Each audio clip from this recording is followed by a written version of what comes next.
Hey friends, Danny Meyers here. Welcome back to another episode of Panda Talk.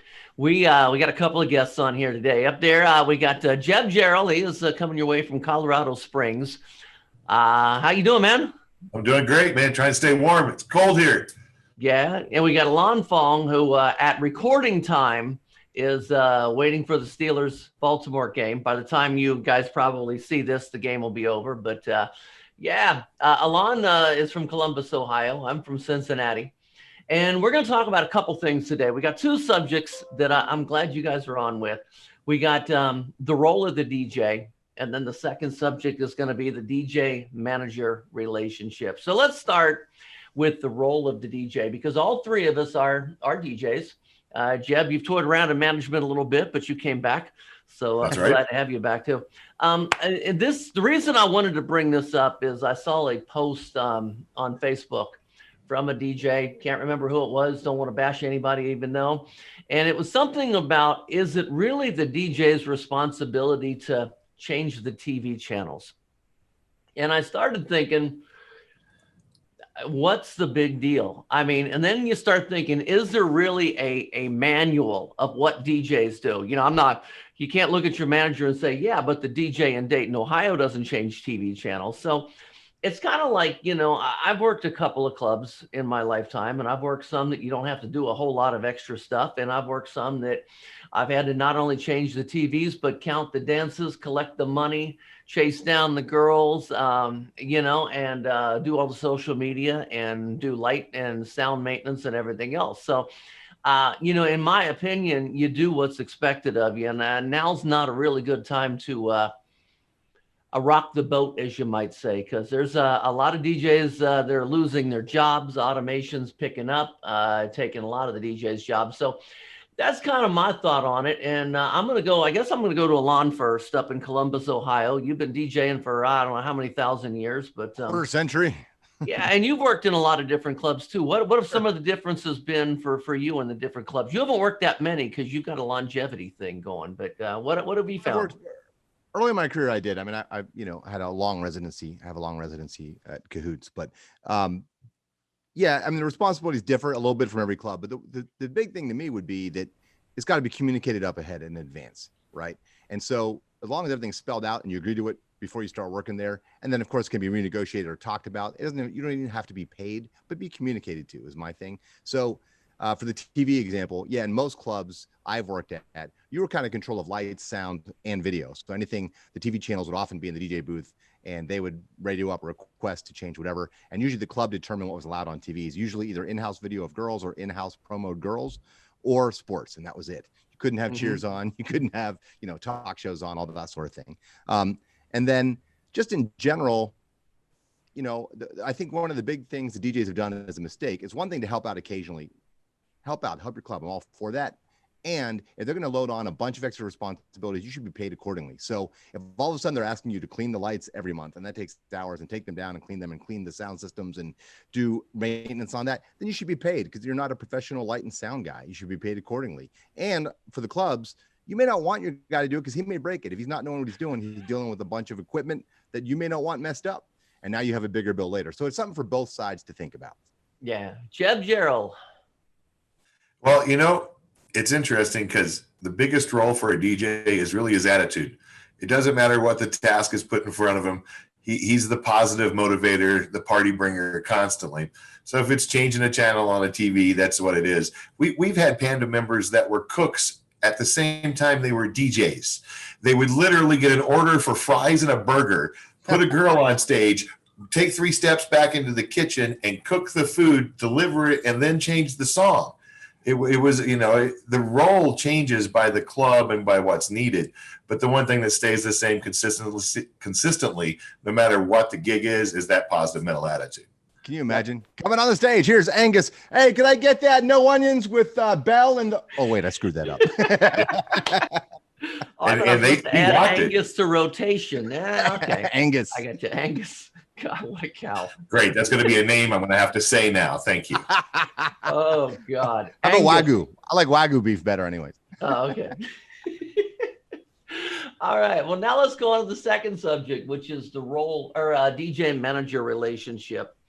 And this one is going to have so much variety to it. How you communicate with your managers, because in my opinion, there are so many different types of managers and different skill levels, just as there are different skill levels of DJs.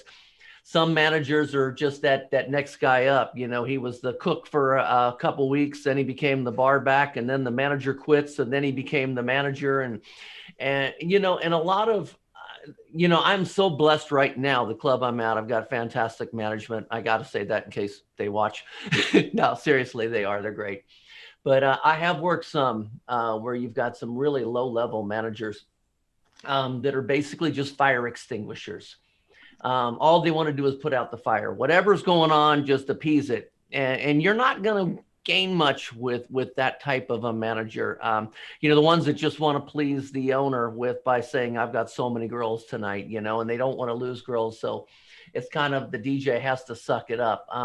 But really, some of the things, like I think Ilan, you and I at Expo, we had a chance to interview James Ritter. And he said something that flat out floored me from a manager. And we were talking about egos in managers. And he said, his quote was, I think every basketball team needs a LeBron James. And I'm sitting there thinking, did I just hear that from a manager? but in most cases, man, in my opinion, the DJ manager relationship, you got to give, because in most cases, the manager has more control over your future at that club than you have over theirs. So I'm gonna I went to Ilan first. Let me go to Jeb. Give me some thoughts on the DJ manager relationship, Jeb. Well, I have had the opportunity to work with a huge amount of different types of managers. I've had everything from the very first week, here it is, I have no idea what I'm doing manager, to a full-on veteran that completely turned our club around in a matter of weeks. The interaction with the DJ completely depends on where that manager wants and needs us. I've had some managers that literally turned my DJ booth into their second office and sort of ruled court from that spot and made my life so much easier. He had his thumb on the tempo. He was in full control of what the show was. He was in full control of the motion, and he was involved in a positive way. That was awesome. I've had other managers who have no idea what their concept or what they're even trying to get done for the night is, and just lost in, like you said, fire extinguishers trying to put the fire out. The relationship with the DJ, you've got an experienced DJ versus a minor, manager. Sometimes the relationship can be kind of challenging because they don't really know what they're talking about, or they're telling you and you know what's going to happen, but you can't tell them because then they'll be upset and offended. So you have to sit back and wait for 3 weeks until they realize. Yeah. That's a hard one to go with. The best way, once again, positivity rules it all. And sometimes throwing out some little ideas from the DJ booth can kind of help smooth things over. They may not catch the idea the first time. It may take a little while, but experience is always great. Any manager out there that has an experienced DJ, pick the brain. And then the other side is there's some really rookie DJs who need a good experienced manager to take them by the hand and guide them into the product they need to be. And that can be difficult too, because the DJ's ego gets in the way. So, both ways you have to be pliable. I'm very grateful to Dan Hoover and Jimmy Edwards, who put up with my shit back when I was an asshole. Fucking, I don't know how they didn't fire me and instead molded me into somebody that could actually keep a job for a while. I thank those guys. So I've literally experienced all of it, and then been the manager where I'm looking at them like, cover jock sounds better than you do today. There are moments, where I could see where the manager is looking at us going, why are you here? So, I get both sides of that, and really just communicating, trying to work as a team. Staying positive is the number one thing. No matter what happens throughout the night, just smile and keep going. Mm-hmm. That'll get you through more trouble than you can imagine. I asked this question. I saw Ilan Fong grab his pen, so I know he's got a lot. He says, yeah, you got a better I'm the secretary. That's how I got my job, right, Jeff? Mr. Remember Fong? the notebooks from Expo? Go ahead, sir. Yeah, no, I mean, look, the relationship is integral to any club. And like Jeb, I've worked with a wide range of managers, from very experienced to newbies. And so some advice for the newbie managers is you got to learn You're running the whole operation at the end of the day. So you have to understand what your owner wants first, because you answer to him first, right? Then you have to understand the overall concept of where you're trying to go as a club, which a lot of that can be aided and determined by the music format you select for your club, right? So you have to be able to understand the basic responsibilities of what your DJ needs to do for your club to be successful. Once you understand that, then you can communicate more effectively with your DJs and get them to do what you need them to do, right? So on the flip side of that, DJs, your job, pandas, is to do what the manager tells you. You can make a suggestion once, maybe twice. If they say no, move forward, get over it, move on, do what they ask you to do. Look, if you have experience and you have a good idea, great. Offer it up respectfully, do it positively, nicely. All those things help in communicating, right? And then if he still says no, wants to do it his way, do it his way. And like Jeb said, probably in 3 or 4 weeks, he'll go, yeah, that didn't work. Let's try it your way or whatever, right? But you want to keep your job, don't you?